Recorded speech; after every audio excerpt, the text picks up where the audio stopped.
Nanga bosodo okubatenga etambula kayimba ko ngabo kawulidde bakayita kamala byonna Maureen Nantume bwasobodde okubatenga twete mbozi je kuletedde olunaku olwaliro. Maureen Nantume okusinziira ku Facebook page on amache g'olunaku olwaliro asobodde okubatenga ategeeza azze eri omutonzi era ng'agamba nti obulamu bwe bukyuse Katonda amukoledde bingi nnyo. Wano neera wafulumiza n'akayimba ako kawulidde kamala byonna ataddemu obubaka obusuusuuta omutonzi. Wano nno kyanjawulo nnyo nsobodde okubatenga abayimbi bangi nnyo bazze eri Katonda olw'embeera nti nabyeyo n'omukyala gwe bayita Nina Roz akadde kano over the weekend naye yasobodde okubatenga adda eri Katonda. Abayimbi nno kino baali balina kikola mu kusookera ddala n'akadde kano wadde tewabeerawo kukeerewa mu mbeera nga bwesobodde okutambula abayimbi basobodde okubatenga bazze eri omutonzi mu mbeera n'ebibuuzo bingi nnyo. Kirungi abayimbi okudda eri Katonda okusombozebwa kubadde kungi, covid yabadde mungi nnyo, abangi ne basobola okubatenga bamanya nti Katonda yasobodde okubatenga bayisa mu covid. Naddala abayimbi tuli ku bayimbi kati olunaku olwaleero omukyala gwe bayita Maureen Nantume asobodde okubatenga ategeeza azze bujja mu bulamu bwe. Omukyala gwe bayita Nina Roz olunaku olwajjo naye yasobodde okubatenga adda eri omutonzi babatadde mu mazzi ne batukuzibwa. Nina Roz akadde kano abadde mu mbeera y'okusoomozebwa gye buvuddeko omukulu gwe bayita Dada Andre yali babadde bamaze mu bufumbo bwabwe mwaka nga mulamba era nga Dada Andre yali amusuubiza okubatenga amukolera bingi nnyo wabula ne bafuna obutakkaanya nga bw'omanyi eby'obufumbo.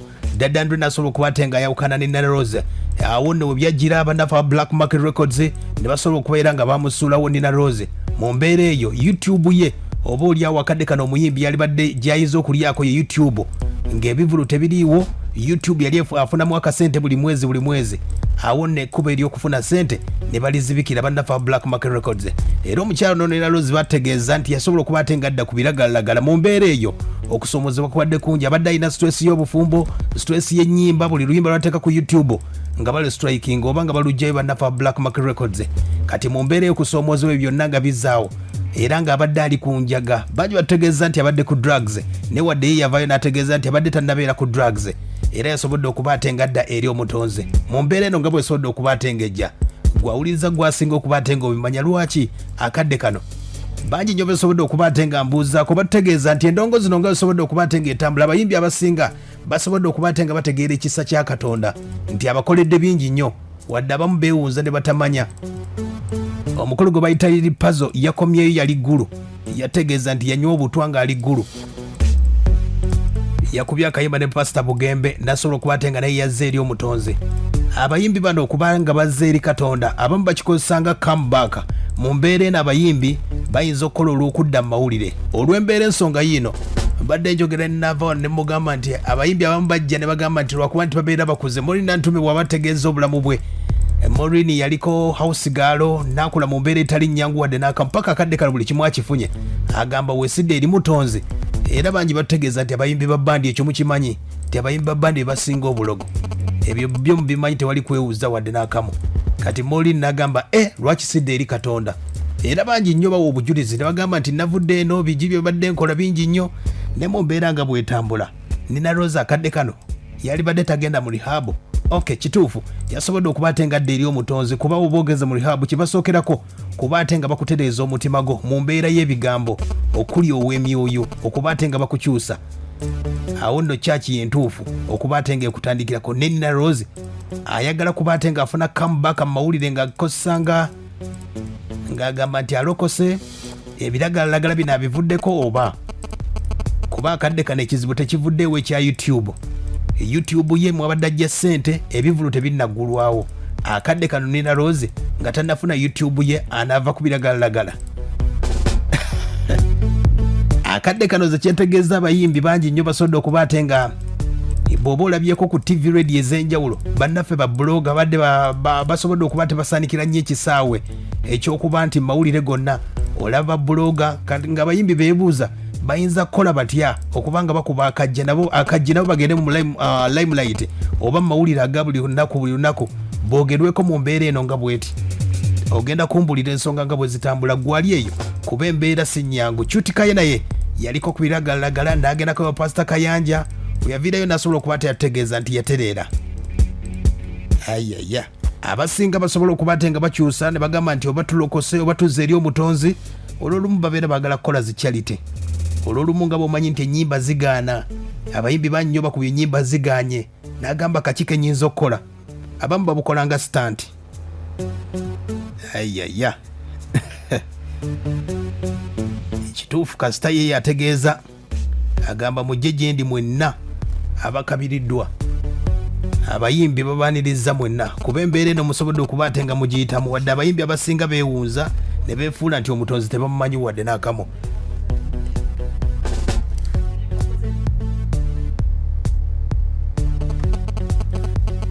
Ensonga eyo nno giwulidde era nga n'abayimbi abasinga bagadde babba bannaabwe abajjukire be Judith babiri eyo temujja biwakana.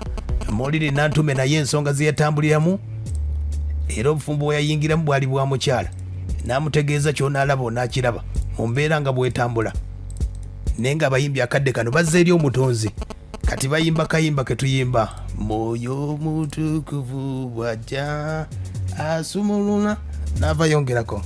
Soko ngamba ma abayimbi bano lwaki akadde kano bazze banoonya comeback oba banoonya mawulire gwe abasinga okuba ate nga mubabeeramu abayimbi nze mbawulira buwulizi kubanga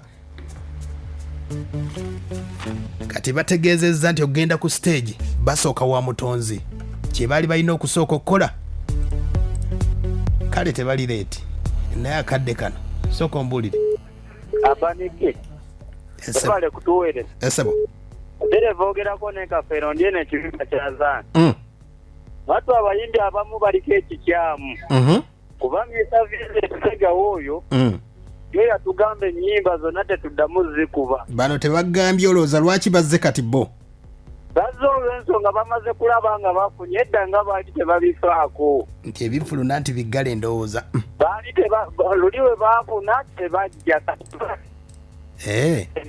bazze kale sebo nze nyongera kuba ate nga kukkaatiriza wonna wonna sebo agamba atya esebo tatali ana emo kati nyondo naye nzi kyeŋŋamba nti abayimbi abo baagala kambaaka bwe bayimukira okulaba nti badda mu kintu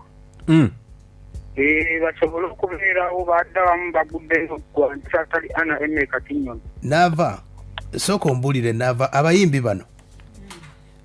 bano Nina Roz tulinamu Maureen Nantume abayimbi ba bandi obabaddemu nnyo lwaki olowooza abayimbi bettanidde nnyo bawulidde omulanga gwaffe gwe tutambuza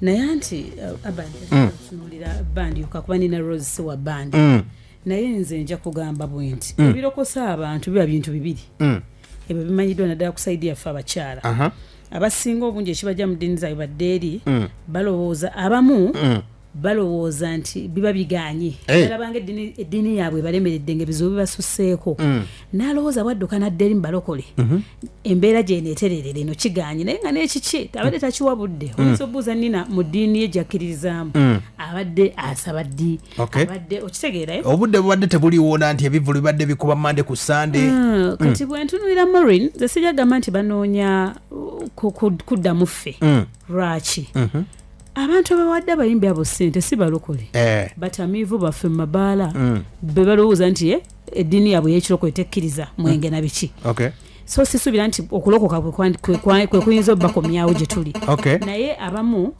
abantu abasinga bwe tukula otandika okumanya obulungi bwa Katonda obulungi bw'omutonzi bwo kati nja kukulaga ekyokulabirako kya Maureen Nantume okuleka nga totegeera gy'ovudde okubeera nga okuziddwa jjajjaawo tolabe ku bakadde bo kale obo balabyeko katono mama yafa 96 oba ogenze mbwa house girl okozi wano okozi wali Katonda n'akugjayo n'ofuuka someone obuvunaanyizibwa obulungi obwo bwakuwadde erinnya lyakuwadde abaana bakuwadde sente zakuwadde kikyoba osigaza mu nsi kukusangira mu masabo ng'olwo olina kudduka gy'ali ate abayimbi babandi era bategeeza gye basiiba nava wuyo bwatugambye ensonga nga bwe zitambudde bwe tuba ndowooza oba owuliddeko ku bayimbi bonna bakutegeeza ndowooza 8 ku 100 bonna bategeeza bavudde mu kyaki bavudde mu zikwaya ezo kati mu mbeera eyo okudda eno kiba kituufu ke kadde akatuufu ndowooza sebo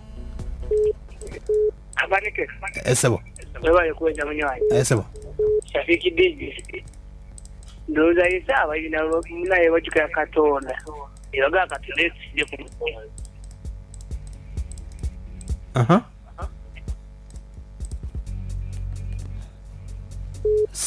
Sebo. Ebale kwereza abanike. Kale. Zebero ni patu ngandi wano esunga kutegula kalisiyo.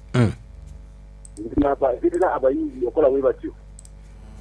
Babera bagala genda mawulire nabala bagala kugamba.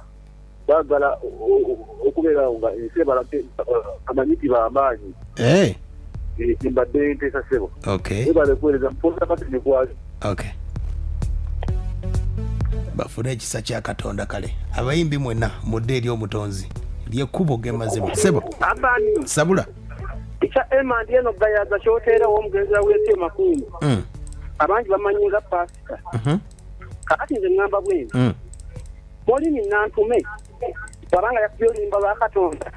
Kitegeeza nti yalokose okujja konga. Nanti apostinze Sebo. Anti aba. Emikono bagimutereddeko luddawa ajja wano gasa wano ekibeera nsumba mugagga mute ate wulira onakuba bulango bwe obadde ki Sebo nkuwulira nze tugamba Sebo waliwo n'ensonga gye tutalina kubuusa maaso bw'agamba nti alokose tekitegeeza nti ageze mu kanisa gali just ye agambye nti alokose mu mutima okimanyi nti Uganda ya leero COVID yazizza nnyo abantu eri Katonda eri abawagizi bangi kati singa ojja ng'otulaga nti oli mu mbeera gye tukwagalamu naffe gye tulimu gye tukkirizaamu tugenda kuba tukola ki tukugobera nakyo kiyinza okubeera amakanisa mangi buli wamu kati bw'otuuka bojjene waffe mu Catholic Church tuli bayitibwa abakristo kakati bw'otulira Maureen oyo nako kiri kye wayogeddeko ate bwengenderako gy'oli nako kulinga era okubaza kyekyo nava embeera bwesobodde okubatenga etaba Maureen Nantume asobodde okubatenga akubye bingi nnyo ebivulu 29 ina kivulu bakiyita okunfubutura concert ekiyungu 2012 kalaala 2014 nkuze 2016 2019 ndi muzadde akoze ebivulu bingi nnyo awadi zonna azifunye 29 byonna asobodde okubatenga abifuna ye mukyalo oyo Maureen Nantume ayinawo n'akayimba ne Pastor Bugembe talemwa ye mukyalo oyo bw'asobodde okubatenga atambuza ensonga z'empolampola